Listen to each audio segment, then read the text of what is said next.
한번 따라합시다. 인생을 아파하는 이들에게 주시는 교훈.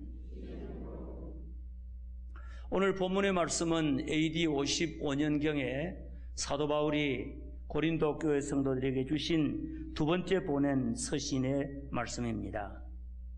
특별히 사도 바울은 이 마지막 부분에서 이제 자신의 사도성을 의심하고 있는 고린도 교회 성도들의 일부분, 거짓 교사들, 거짓 선지자들의 가르침을 따르는 이와 같은 자들의 도전에 대해서 자신이 예수 그리스도의 사도인 것을 증거하는 그런 말씀으로 오늘 나타내고 있습니다.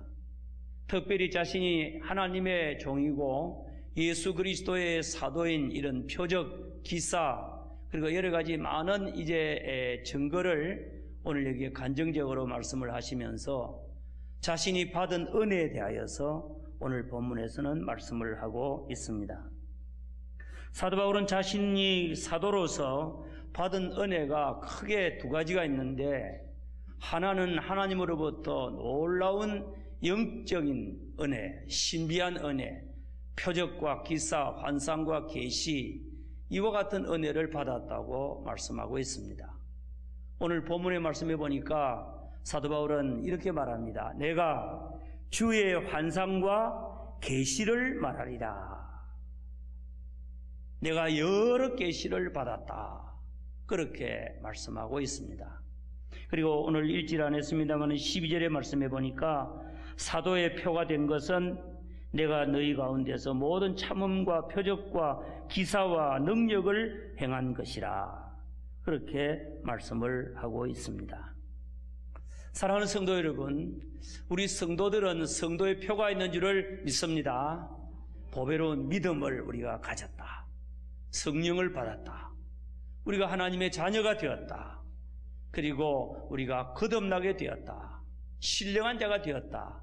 이런 놀라운 은혜의 경험들, 체험들이 우리가 그리스도인 된 표인 줄을 믿습니다.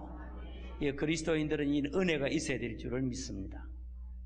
아울러서 사도 바울은 또 자신이 받은 은혜에 대하여 말하기를, 하나님께서 자신에게 여러 가지 많은 환상, 그러니까 하나님이 보여주시는 것, 신령하고 신비한 것들에 대한 보여주시는 환상, 계시, 비밀스럽고 감추어졌던 것들을 들려주시고 알려주시는 것, 그 비밀 커튼이 쳐져 있는 것을 아주 커튼을 걷어버리고 보여주시는 것 같이, 알려주시는 것 같이 이 계시, 이런 은혜와 더불어서 하나님께서는 자신에게 또 소극적인 은혜도 주셨다. 그렇게 말씀합니다. 그것이 바로 오늘 본문에 보니까 육체의 가시를 하나님께서 주시더라. 곧 사탄의 사자, 하나님의 은혜라고는 생각지도 못한 것들인데 기도를 하는 가운데서 하나님이 주신 은혜고, 은혜 주신 은혜를 유지하고 은혜를 은혜 되게 하는 그런 은혜를 자기에게 또 주셨다. 그렇게 말씀하고 있습니다. 좀 어려운 표현이 되겠습니다만은 한번 따라합시다. 은혜를 은혜 되게 하는 은혜. 하나님이 주신 은혜를 유지하게 하고 온전하게 하고 하나님의 능력이 머물고, 그리고 하나님이 주신 그 놀라운 은혜를 누리도록 하는 은혜, 이런 은혜를 자신에게 주셨다. 그것이 바로 육체의 가시더라. 사탄은 이것을 바울을 괴롭히는 하나의 도구로, 사탄의 사자로 그렇게 말씀하고 있습니다.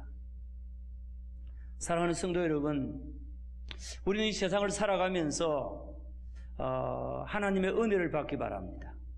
하나님께로부터 놀라운 축복을 받기를 바라는데, 우리는 하나님의 은혜 그러면 형통한 것을 생각합니다. 기쁜 것을 생각합니다. 모든 일이 부유한 것을 생각합니다. 안일한 것을, 아주 안락한 것을 생각합니다. 잘 되는 거, 이런 것들만이 우리가 하나님의 은혜라고 생각을 합니다. 어려운 일이 오고 고난의 바람이 불고 고통이 우리에게 임하게 되면 이것은 은혜가 아니고 저주라고 생각을 합니다. 그러나 바울은 오늘 이 성경에서 육체의 가시가 은혜인 것을 깨닫게 됩니다. 여러분, 하나님께서는 역사의 주인인 것을 믿으시기 바랍니다. 하나님께서는 이 세상에 맑고 청명한 날도 주실 뿐만 아니라 그리고 하나님이 비도 내려주시고 바람도 주시는 하나님이신 것을 기억하시기 바랍니다. 그래서 온전하게 하시는 것입니다. 우리 인간에게 하나님께서는 형통한 날 주시고 곤고한 날도 주셔서 우리를 온전하게 하시는 것을 믿으시기 바랍니다. 하나님의 은혜는 우리에게 아주 고루고루 우리의 필요에 따라서 우리에게 주어지는 것입니다. 이 모든 것들을 하나님의 은혜로 이해하고 받을 수 있는 신앙이 있기를 주의 이름으로 축원합니다. 하나님은 은혜를 주시는데 은혜가 아니라고 말하는 거예요. 그리고 하나님 앞에 불평하는 거예요. 절망하는 겁니다. 하나님께서 그 은혜를 통하여 온전하게 하시려고 하는데 하나님이 주신 은혜를 받지를 못하기 때문에 온전해지지를 못하는 겁니다. 믿음이 부족해서, 이해가 부족해서, 깨닫지를 못해서 그럴 때가 많은 것입니다. 우리는 하나님의 포괄적인 은혜를 받아 누리고 바울처럼 주의 환상과 계시, 바울은 이 주의 환상과 계시를 말씀하면서 14년 전에 지금 AD 55년에 지금 이 고린도 후서를 기록하고 이때로부터 거슬러서 14년 전에 내가 받은 주의 환상과 계시를 내가 말을 하겠다. 내가 이런 은혜를 받았다. 내가 주님의 사도다. 그렇게 말했는데 그때가 언젠가 하면 AD 40년 같으면 55년에서 거슬러서 14년 전에 그때 바울은 다메섹에서 예수님 만나고 아라비아에 3년 있다가 예루살렘으로 잠시 돌아왔다가 고향 다소에 가서 은거 생활을 할 때에 그때 된 일입니다. 그때 고향에 있을 때가 된 일이야. 그때 사도 바울은 많은 계시를 받았고 많은 환상과 계시를 보았다고 말씀합니다. 하나님께서 은혜를 주시는 때였습니다. 그때 내가 셋째 하늘에 이끌려 가서, 다르게 표현하면 낙원으로 이끌려 가서 사람이 가히 이르지 못할 말을 들었고, 그리고 사람에게 말할 수 없는 그런 참 신비한 그런 말씀을 내가 들었다고 말씀하고 있습니다. 여러분, 놀라운 체험을 한 거예요. 신비한 체험을 하는 거예요. 그런데 지금 그 은혜가 지금 자기에게 주어질 때 사도 바울은 자기 기질상 교만하기 쉽고, 그리고 사도 바울은 받은 은혜가 많으니까 교만하기가 참 쉬운 거예요. 여러분, 성령 충만하게 되면 사람이 조심할 것이 있습니다. 여러분, 성령 충만하고 은혜 충만하면 좋겠죠? 대답이 영 시원찮네요. 여러분, 은혜가 충만하시길 바랍니다. 성령 충만하시기 바랍니다. 그런데 성령 충만하게 되면 조심하지 않으면 굉장히 교만해집니다. 목사님들이 기도 많이 하고 금식하고 막 은혜 받고 그러면 그때부터 이제 말씀이 강해지고, 그리고 그 다음에 교인들을 책망하고 그럴 때가 오더라고요. 오늘 사도 바울도 하나님께서 보실 때 여러 가지 계시를 받고 얼마나 많은 음성을 듣고 말씀 들었는지 남다른 체험을 했고, 그리고 이제 주의 환상과 계시를 보고 뭐 삼청천의 체험도 하고, 내가 몸 안에 있었는지 몸 밖에 있었는지 나는 모르거니와 하나님은 아시느니라 입신도 하고, 이런 놀라운 은혜를 받게 될 때에 사도 바울을 가만히 하나님이 볼 때, 첫째, 바울은 성격이 굉장히 강하고 개성이 강하고 다혈질이고 좀 까칠하고 그래요. 베드로가 할례받은 사람하고 할례받지 않은 사람하고 음식을 먹고 있다가 할례받은 사람이 오니까요, 할례받은 사람에게 정죄를 당하고 혹은 욕먹을까 싶어서 음식을 안 먹은 것처럼 탁 닦고 있는 거예요. 그러니까 사도 바울이 아주 면박을 했다, 책망을 했다 그랬어요. 그거 보면 막 성격이 불같은 거예요. 자기 신앙생활의 은인이기도 하고 자기를 인도해주고 그리고 도와주었던 바나바, 그와 같이 1차 선교 여행을 갔다가 그 바나바의 조카가 이제 중간에 돌아갔다고 마가가 2차 전도여행 같이 안 갔어요. 다투고. 그리고 고린도후서 11장의 말씀에 보면 사도 바울은 이제 거짓 선지자들 혹은 거짓 교사들이 막 자기에 대하여 도전하고 그리고 자기 자랑하고 막 이런 거 보고 너희들이 이제는 정말 자신을 자랑하고 그런데 자랑할 거 너희들이 이제 그렇게 자랑하는 거 정신없는 말을 하거니와 나는 더욱더 자랑할 것이 있다고 그렇게 말씀하는 것도 보거든요. 성품이 아주 강력한데 이런 사도 바울이 은혜를 많이 받았으니까 그에게 기질상 무엇이 일어나기 쉬운가 하면 교만하기 쉬운 거예요. 자고하기 쉬운 거예요. 하나님께서 가만히 보니까 그런 것이 보이는 겁니다.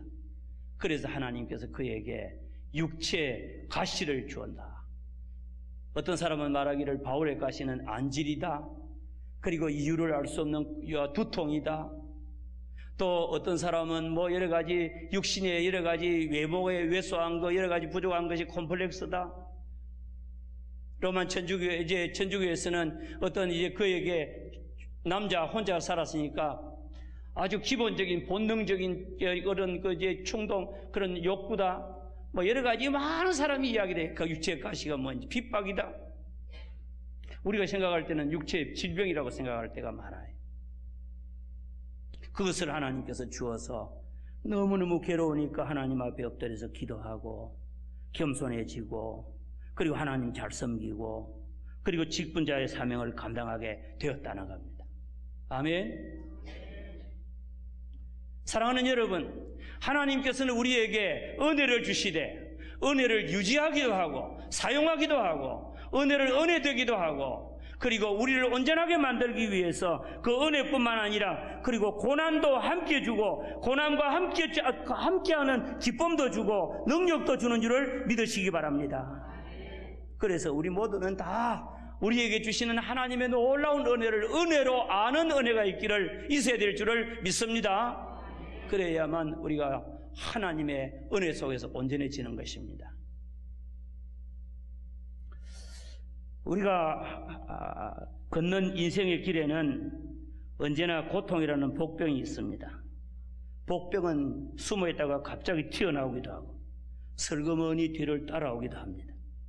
우리는 종종 그 고통이라는 복병과의 만남 때문에 갑자기 나타나기 때문에 놀라서 심장을 쓸어내리기도 하고 정신을 잃고 쓰러지기도 하고 그리고 우리 인생길에 초대하지 않는 이 불청객 때문에 정말 불편해하고 고통스러워하고 괴로워하는 것입니다. 그 고통은 때와 장소를 가리지 않고 우리를 찾아옵니다. 우리가 믿음을 가지고 살아가는 삶의 현장에도 오는 겁니다. 어떤 사람은 말하기를 예수를 잘 믿는 사람에게는 고난이 없고 고통이 없다 그러는데 아니올시다. 예수 잘 믿는 사람에게도 고난이 오고 고통이 올 수가 있는 것입니다. 아멘. 여러분 욥기를 보면 알 수가 있습니다. 욥기를 보면 욥은 지금 이라크와 사우디의 그 국경 쪽에 우스라고 하는 쪽에 이제 땅에서 살았던 의인인데 그는 하나님을 참으로 경외하고 하나님 앞에 범죄하지 않으려고 노력을 하고 경건하고 그리고 하나님 앞에 예배하기를 좋아하고 많은 이웃들을 돌아보고 착하고 의로운 이와 같은 삶을 살았던 자입니다. 그런데 어느 날 하루는 사탄으로 말미암아 시험이 오게 되고 그리고 그 가정에 큰 고통이 임하게 되는 겁니다. 여러분 우리가 이 세상을 살아갈 때 우리에게는 어느 날 불현듯이 예기치 않게 하루는 한번 고통이 탁 오는 거예요.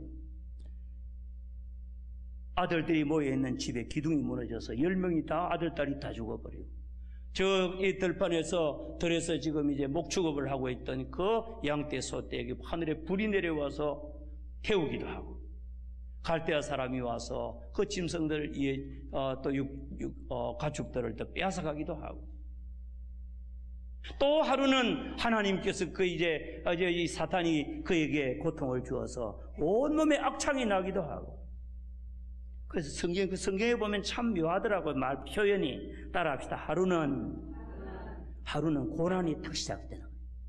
하루는 고난이 시작되는데 고난이 딱 끝나는 게 아니고 하루 만에 그 다음에 따라합시다. 또 하루는 이렇게 연결되더라고요. 고난이 하루 또 하루 이렇게 고난이 계속되더라고요. 그런 가운데서 욥은 하나님 앞에 범죄하지 아니하고 그리고 자신을 돌아보고 오히려 모든 것들이 하나님의 주권에 있는 줄 알고 주신 자도 여호와시고 하나님 취하시는 자도 여호와입니다 하고 그렇게 신앙적으로 이겨나가는 절망하지 않고 그런 모습들을 우리가 보게 되는데 우리에게도 매일매일 우리의 삶 속에 형통한 날과 곤고한 날이 막 뒤범벅이 되어서 우리에게 찾아오는 겁니다. 이럴 때 우리 그리스도인들은 어떻게 살아야 될 것인가? 오늘 본문 말씀에 나오는 사도 바울 주의 환상과 계시를 보고 여러 가지 계시를 받은 것이 너무 크므로 하나님의 놀라운 은혜를 받는 중에 어느 날 육체의 가시가 찾아오게 되고 사탄의 사자가 자기를 찌르게 되고 이런 날이 우리가 오게 될 때에 어떻게 할 것이냐? 우리는 그 고난을 피하려고 하지 말고 정면으로 맞이하고 고난의 뜻을 찾아보고 그리고 고난의 의미를 깨닫기를 바라고 하나님 앞에 나가서 기도하면서 이 고난을 통하여 주시는 하나님의 축복과 기쁨을 맛보는 우리 모두가 다 되어야 될 줄을 믿습니다. 아멘. 오늘 이 사도 바울이 문제를 어떻게 해결했느냐? 육체의 가시가 올 때, 인생이 고통스러울 때 어떻게 했느냐는 이와 같은 문제를 잠시 생각하면서 여러분과 저와 교훈을 나누기 바랍니다. 첫째, 사도 바울은 인생의 고통이 찾아올 때에 하나님 앞에 나아가 간구했다. 3번이나 간구했다. 그렇게 말씀하고 있습니다. 오늘 본문 말씀을 우리 다 같이 한번 보기를 바랍니다. 오늘 본문 말씀에 우리 다 같이 한번 보십시다. 7절 8절 말씀을 다 같이 봅시다. 시작. 여러 계시를 받은 것이 지극히 크므로 너무 자만하지 않게 하시려고 내 육체의 가시 곧 사단의 사자를 주셨으니 이는 나를 쳐서 너무 자만하지 않게 하려 하심이라. 이것이 내게서 떠나가게 하기 위하여 내가 3번 주께 간구하였더니 그랬습니다. 육체의 가시 때문에 너무 괴로운 거예요. 그것이 질병이라고 생각이 되는데 그 질병 때문에 너무너무 괴로워서 찌르고 고통스러운 거예요. 그래서 이것이 자기에게서 떠나가기 위하여 하나님 앞에 3번 한 번 나가서 하나님 앞에 간구하고, 하나님, 간구가 무엇입니까? 간절하게 기도하는 거예요. 하나님, 내가 너무 괴롭습니다. 날 좀 도와달라고. 이 문제 해결해 주십시오. 이 가시를 제거해 달라고 하나님 앞에 기도했습니다. 그는 처음에는 하나님의 뜻을 전혀 몰랐습니다. 이 고난의 의미를 알지를 못했습니다. 고난이 은혜인 줄을 깨닫지를 못했습니다. 그래서 하나님 앞에 그냥 없애 달라고 그렇게 3번 하나님 앞에 나가 기도했더니, 여러분, 기도하면 하나님께서는 어떻게 응답하십니까? 어떤 때는 적극적으로 응답하시기도 하고, 그래 알았다 뽑아준다 하나님께서 제거해 주시기도 하실 수도 있고, 또 두 번째는 하나님께서 침묵하실 때도 있고, 어떤 때는 하나님께서 기다리라고 할 때도 있고, 어떤 때는 그것이 은혜인 것을 깨닫게 해주는 깨달음을 주기도 하는 줄을 믿습니다. 사도 바울이 한 번 기도해도 응답이 없는 거예요. 두 번째 간구하니까 아무 응답이 없는 거예요. 3번 하나님 앞에 기도했더니 하나님께서 그에게 깨달음을 주시는데, 내 은혜가 내게 족하다. 이는 내 능력이 약한 데서 온전하여지기 때문이다. 그렇게 깨달음을 주시고 고난의 의미를 알게 해주시는 겁니다. 사랑하는 성도 여러분, 저와 여러분들이 기도해야 될 이유가 있습니다. 하나님 앞에 나아가 위로를 받기 위하여, 고통스러울 때 하나님이 주시는 힘으로 담대해지기 위하여, 하나님께서 문제를 해결해 주시기 위해서, 주게 하기 위해서, 하나님의 도움을 위해서 기도해야 됩니다. 그러나 기도할 때에 저와 여러분들에게 하나님께서 주시는 은혜는 깨달음의 은혜가 있는 줄을 믿습니다. 기도할 때 하나님께서 깨닫게 하시는 거예요. 인생의 의미를 깨닫게 하고 고난의 가치와 의미를 깨닫게 하는 겁니다. 기도할 때 하나님께서 잠잠해 계시다가 어느 날 내 은혜라는 거예요. 내가 자고하지 않기 위해서 내가 가시를 주었다는 겁니다. 내 능력이, 내게 준 능력이 약할 때 온전해지기 때문에 그렇다는 겁니다. 사랑하는 성도 여러분, 저와 여러분들이 은혜를 받을 때 항상 기억할 것은 우리가 약할 때, 겸손할 때 우리의 받은 은혜가 온전해지는 줄을 믿으시기 바랍니다. 은혜를 받고 교만하면 하루아침에 쏟아버리고 은혜 받고 교만하면 잃어버리게 됩니다. 하나님의 은혜를 깨닫고 나니까 어떤 결과가 오느냐? 그에게는 기쁨이 찾아오고 자기가 현재 당하는 이것이 은혜인 줄을 깨닫고 자랑하게 되고 오히려 기뻐하게 되었다고 말하고 있습니다. 우리가 이 세상을 살아가면서 인생의 아픔을 느끼게 될 때 저와 여러분들은 항상 하나님 앞에 하나님의 은혜를 깨달을 때까지 기도해야 될 줄을 믿습니다. 응답을 받을 때까지 기도하십시오. 하나님의 뜻을 깨달을 때까지 기도하십시오. 기도하는 가운데 여러분의 영안이 열리게 될 줄을 믿습니다. 하나님께서 우리에게 깨달음을 주셔서 하나님의 뜻을 발견하게 됩니다. 하나님께서 왜 이런 어려움을 내게 주실까? 깨닫게 되는 것. 그러면서 그 뜻을 깨닫게 될 때는 거기서 찬송하고 기뻐하게 될 줄을 믿습니다. 예수님께서도 겟세마네 동산에서 3번이나 앞에 있는 그 선잔을 위해서 기도했잖아요. 하나님 앞에 기도, 아버지 원대로 내 뜻대로 마시고 아버지 원대로 되기를 바랍니다. 그렇게 기도도 하시고, 이 기도는 하나님과의 대화고 하나님과의 인격적인 관계인 줄을 믿습니다. 시편 기자는 시편에서 말씀하기를 하나님께서 내 기도를 기억하시고 내 기도를 멸시치 아니하시고 내 기도에 응답하시는도다. 그렇게 시편 33편에 말씀하고 있습니다. 여러분, 기도하게 되면 저와 여러분들의 삶이 의미 있고 가치 있는 삶이 될 수 있는 줄을 믿습니다. 기도합시다.